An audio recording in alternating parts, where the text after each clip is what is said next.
Halo guys, selamat datang kembali di channel YouTube kesayangan kalian semua, Ilmuwan Muda. Channel yang edukatif dan tentunya inspiratif. Apakah sobat ilmuwan muda suka menulis karya tulis ilmiah atau baru belajar dan masih bingung terkait karya tulis ilmiah? Jangan bingung dan jangan khawatir, karena pada video ini kita akan belajar bersama seputar apa itu karya tulis ilmiah. Jadi simak video ini sampai selesai. Dan selalu ayah mengingatkan ya, buat kalian yang belum subscribe channel YouTube Ilmuwan Muda, buruan deh untuk segera subscribe dan aktifkan tanda loncengnya agar kalian tidak ketinggalan video-video menarik dari kami. Oke, langsung saja saksikan yang satu ini, cekidot.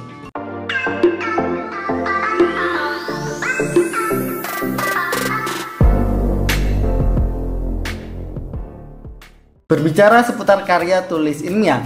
Karya tulis ilmiah biasa juga disebut sebagai karya ilmiah.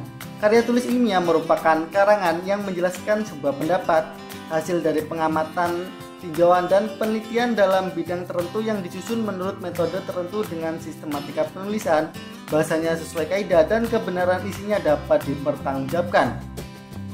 Sedangkan dalam KBBI sendiri dipisah menjadi dua pengertian, yaitu karya tulis dan karya ilmiah. Karya tulis didefinisikan sebagai karangan atau tulisan yang didasarkan pada fakta maupun fiksi serta kaidah tertentu. Kalau karya ilmiah merupakan karya tulis yang dibuat dengan prinsip-prinsip ilmiah berdasarkan data dan fakta, yakni observasi, eksperimen, dan kajian pustaka.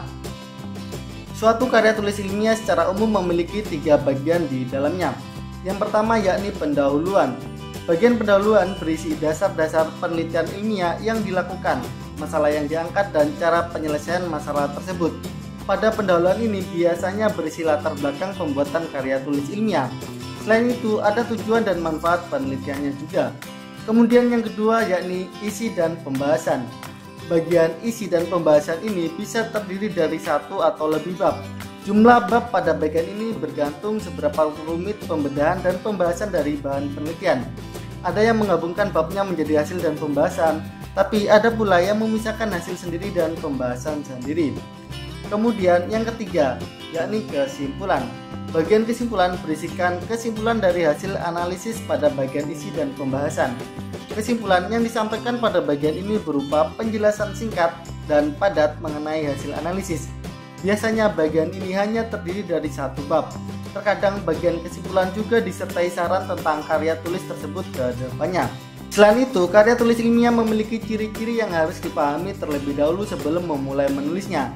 Ciri-ciri tersebut antara lain: yang pertama, yakni reproduktif. Reproduktif berarti karya tulis ilmiah yang ditulis oleh peneliti atau penulis harus diterima dan dimaknai oleh pembacanya sesuai dengan makna yang ingin disampaikan. Pembaca harus bisa langsung memahami konten dari karya ilmiah tersebut. Jadi, tidak boleh ada makna yang berlainan antara penulis dan pembaca. Kemudian, yang kedua yakni tidak ambigu. Ciri ini berkaitan erat dengan reproduktif. Sebuah karya tulis ilmiah harus memberikan pemahaman secara jelas dan tidak dikemas dengan bahasa yang membingungkan. Dengan begitu, maksud dari karya tulis ilmiah itu bisa langsung diterima oleh pembacanya. Kemudian, ciri yang ketiga yakni tidak emotif.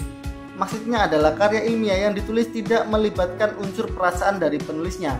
Sebab karya ilmiah harus menyajikan fakta yang diperoleh dari hasil analisis penelitian, bukan dari perasaan subjektif penulisnya. Dengan tidak melibatkan emosi saat menulis karya tulis ilmiah, maka karya tersebut akan objektif sesuai keadaan dan fakta yang diteliti atau dibahas.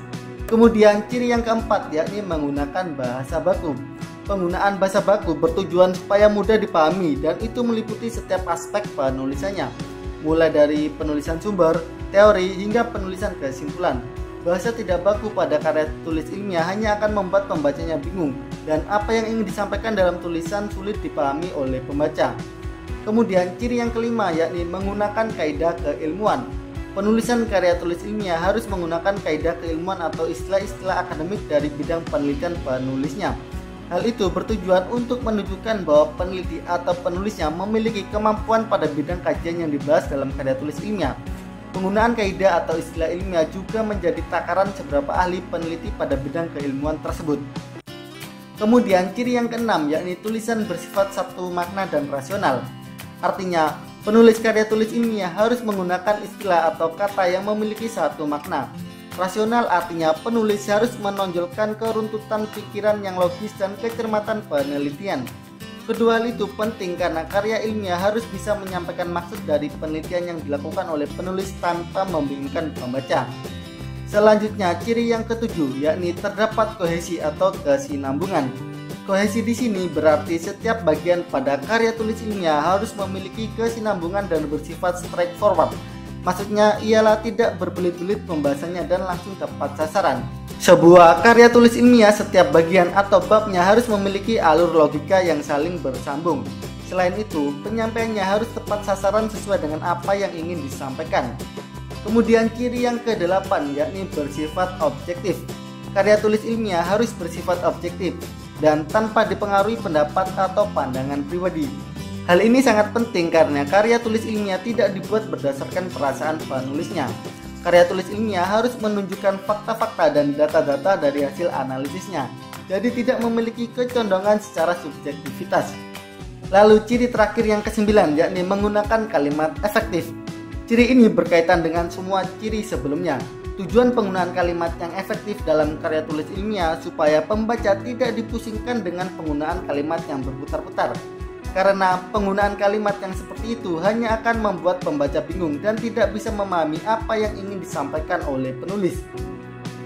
Kemudian lanjut ke tujuan penulisan karya tulis ilmiah. Tujuan penulisan karya tulis ilmiah setidaknya mencakup beberapa hal berikut, yakni yang pertama, sebagai wahana untuk melatih ide tersurat atau hasil penelitian dalam bentuk karya ilmiah yang sistematis dan metodologis. Lalu yang kedua, makalah ilmiah yang telah ditulis diharapkan menjadi wahana transformasi pengetahuan antara sekolah dan masyarakat.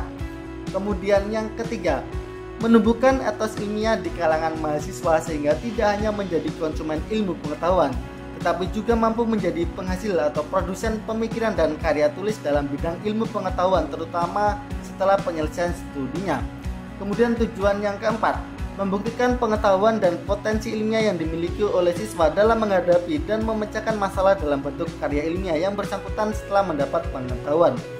Lalu yang kelima, yakni melatih keterampilan dasar untuk melakukan penelitian. Kemudian terkait manfaat menulis karya ilmiah. Berikut beberapa manfaat yang bisa kita peroleh saat kita berhasil menulis karya tulis ilmiah. Yakni yang pertama, melatih untuk mengembangkan keterampilan membaca yang efektif. Lalu yang kedua, melatih untuk menggabungkan hasil bacaan dari berbagai sumber. Kemudian yang ketiga, mengenalkan dengan kegiatan kepustakaan. Lalu yang keempat, meningkatkan pengorganisasian fakta atau data secara jelas dan sistematis. Lalu yang kelima, sebagai bahan acuan atau penelitian pendahuluan untuk penelitian selanjutnya. Kemudian yang keenam, memperoleh kepuasan intelektual. Dan yang ketujuh, memperluas cakrawala ilmu pengetahuan. Oke Sobat Ilmuwan Muda, itu tadi adalah pembahasan seputar karya tulis ilmiah.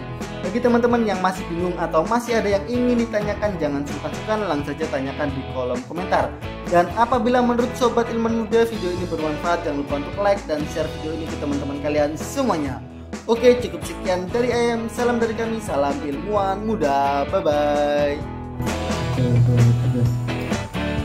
Halo guys, selamat datang kembali di channel YouTube kesayangan kalian semua, Ilmuwan Muda. Channel yang edukatif dan Halo guys, selamat datang kembali di channel YouTube kesayangan kalian semua, Ilmuwan Muda.